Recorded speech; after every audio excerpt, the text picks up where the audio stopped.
What's up guys, for this quick Gunpla tip video, we're going to be taking a look at how to remove the plating from your Gundam model kits. Now, for this video, we're going to be using the recently released RG Akatsuki Gundam, which has a lot of gold plated parts here that we're going to be working with, but the same process that we're going to be going over today, you can use for any plated kit, whether it be like a plated unicorn kit, or an HG Delta Gundam, or any version of the Hyakushiki that's got gold plating on it, or any kind of plated version of any kit.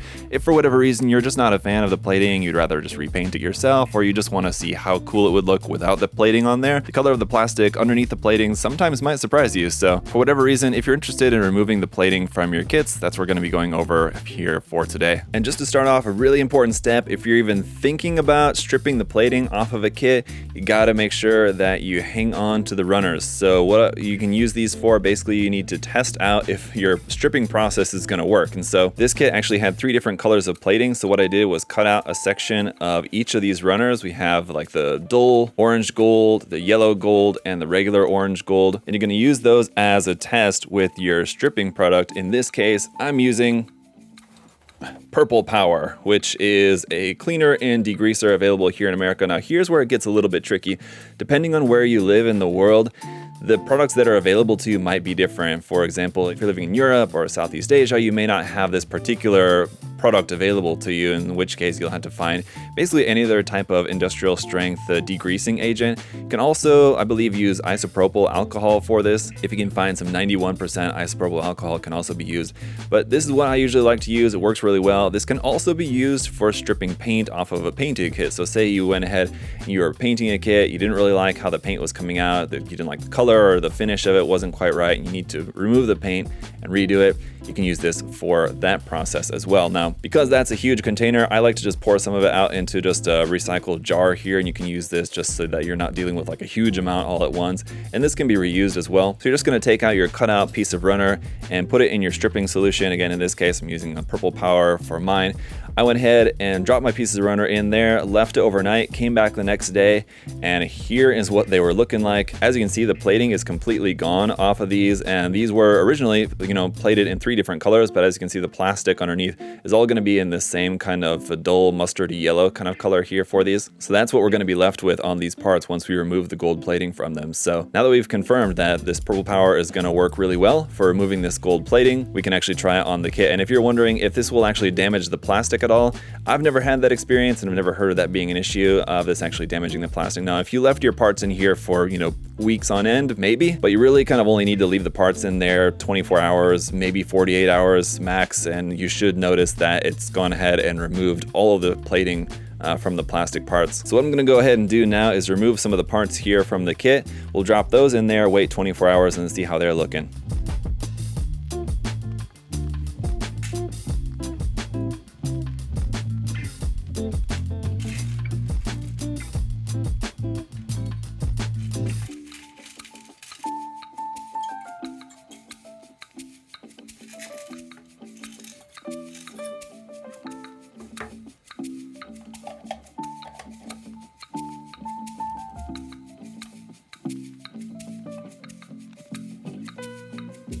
All right, and the next day we come back, we can see all of our parts have gone from gold to yellow. All that gold plating has been stripped away. Now we need to get them out and get them cleaned up. And what I would suggest, especially if it's a lot of little parts like this, is be using a strainer or a colander like this, just to make sure that you don't lose any of those small pieces. So you can just basically pour this out. And then you're gonna wanna rinse the parts off in some water. I would also recommend using like an old toothbrush like this also, just to brush off the parts, because you might find that you might have just like little flakes of the coating still like stuck on the parts a little bit, and just brushing them off under some water will just help to clean them off. So let me go get these rinsed off and then we'll be back. And there we go. After a good rinse off, these are going to be all clean, and we need to give them some time to dry here. But you can see all the plating is gone and all the parts are now in this kind of plain yellow kind of color. Not really the most appetizing color for this particular kit maybe, so this is going to be, again, an option for if you're wanting to repaint the kit in a different color. I think that might be a good option, but kind of interesting to see how for this kit in particular, we had 3 different colors of plated gold, but underneath all the plastic is all this same color of yellow. So let's give these a little bit of time to dry off. We'll reassemble the kit and check out how it looks. Then once everything's dried and reassembled, here's how it's going to look. Now, obviously this is just a case just to show you kind of a comparison side by side, so you can see what the gold plating looks like versus just the bare plastic. For this particular kit, it's going to be different for other kits what the plastic looks like underneath the plating, but just as an example,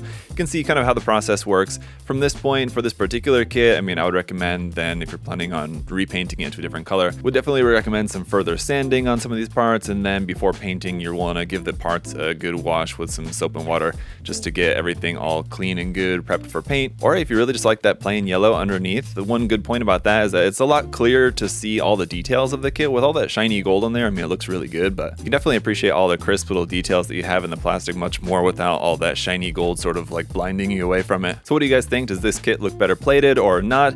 And if you enjoyed this video, make sure to subscribe for more. Check out the link to our website in the video description below, where you can find this kit and lots more Gunpla paints, tools, and supplies there on the website. As always, guys, thanks so much for all your support, and until next time, later.